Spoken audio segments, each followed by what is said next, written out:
आजकल सिया, सोनम, मुस्कान इस तरह के वारदात बहुत सुनने में आ रहा है।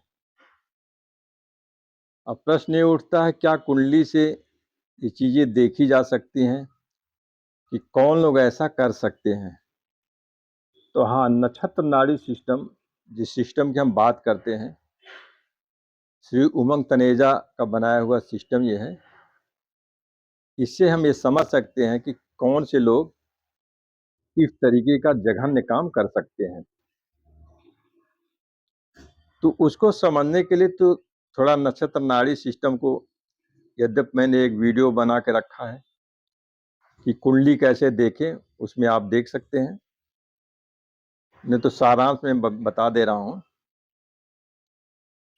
एस्ट्रो से या कोई भी ऐप हो, उसमें आप डिटेल भरिए अपना और कुंडली बना लीजिए।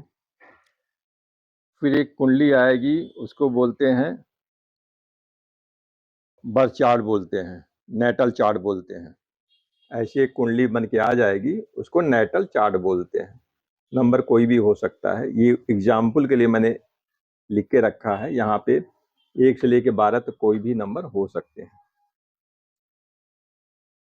जो भी चार्ट बन के आएगा, नेटल चार्ट, आप यहाँ देखेंगे, मैंने लिखा नहीं है, नीचे लिखा रहेगा केपी सिस्टम।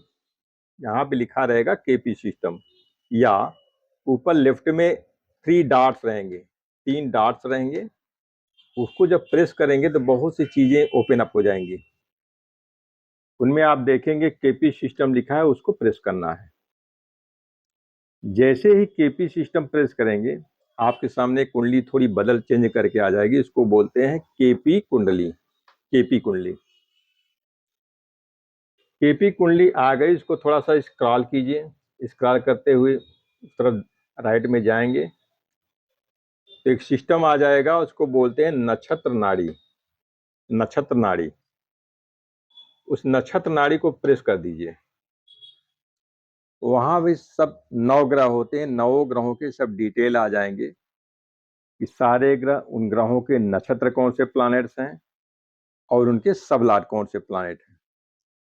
और ग्रहों के सामने भी हाउसेज हो जाएंगे, 1 से 12 तक हाउसेज रहेंगे। कोई भी हाउस हो सकता है, 1 2 3 3 4 5 8 12, कुछ भी हो सकता है। तो प्लैनेट्स के आगे हाउसेज रहेंगे, उसका जो नक्षत्र रहेगा उसके देखिए ऐसे प्लैनेट्स आएगा। प्लैनेट के आगे हाउसेज कुछ रहेंगे, उसका जो नक्षत्र रहेगा उसके आगे भी कुछ हाउसेज रहेंगे। फिर सब लॉर्ड जो रहेगा उसके भी आगे कुछ हाउसेज रहेंगे। इतना समझ में आ गया। अब इसमें देखना क्या है? तो इस तरीके की जो वारदात करते हैं, उनमें 2 चीजें आती हैं। एक तो एग्रेशन, ऐसे लोगों में एग्रेशन बहुत ज्यादा होता है। और दूसरी बात, मर्डर तक कर दिए। तो 2 एंगल्स इसको हम समझने की कोशिश करेंगे। पहला एग्रेशन, एग्रेसिव पर्सन होगा। दूसरा मर्डर, किन हालात में वो कर सकता है। तो एग्रेसिव नेचर के लिए कुंडली में आप देखेंगे 9 में से 4 या 4 से ज्यादा ग्रह एग्रेशन दिखा रहे होते हैं। एग्रेशन के हाउसेज होते हैं 7 8 12, यानी 7 8 12। 7वां घर अच्छा होता है, लेकिन 7वें घर के साथ जब 8वां और 12वां घर कंबाइन हो जाता है, 7 8 12, तो बहुत इंसान बहुत ही एग्रेसिव हो जाता है। तो 4 या 4 से प्लैनेट में अगर इस प्लैनेट, नक्षत्र, सब लॉर्ड मिला करके कहीं पर भी इतने में जो भी उसमें संख्याएं रहेंगी उसको आप देखना पड़ेगा। अगर 7 8 12 आ रहा है तो ऐसा इंडिविजुअल एक्सट्रीम एग्रेसिव होगा और गुस्से में कुछ भी कर सकता है। ये तो पॉइंट नंबर 1 हो गया, एग्रेसिव हो गया। अब प्रश्न ये उठता है कि इंसान मर्डर तक कर देता है। तो मर्डर हमेशा कोई कर नहीं सकता। मर्डर की बात कर सकता लेकिन मर्डर नहीं कर सकता। उसके लिए भी कुछ कंडीशंस हैं। उसके लिए आपको उस समय की महादशा, अंतरदशा, प्रत्यंतर दशा, इसको हम दशा भुक्ति अंतरा भी कहते हैं। इसमें 3 प्लैनेट हो गए, एक महादशा, एक प्लैनेट अंतरदशा, तीसरा प्लैनेट प्रत्यंतर दशा। इन 3 प्लैनेट, एक तो राकेश यानी राहु, केतु, शनि में से एक प्लैनेट होना चाहिए। यानी हमारी दशाओं में एक प्लैनेट कौन सा हो गया? राहु, केतु, शनि में से एक। दूसरा प्लैनेट कौन सा होगा? मार्स।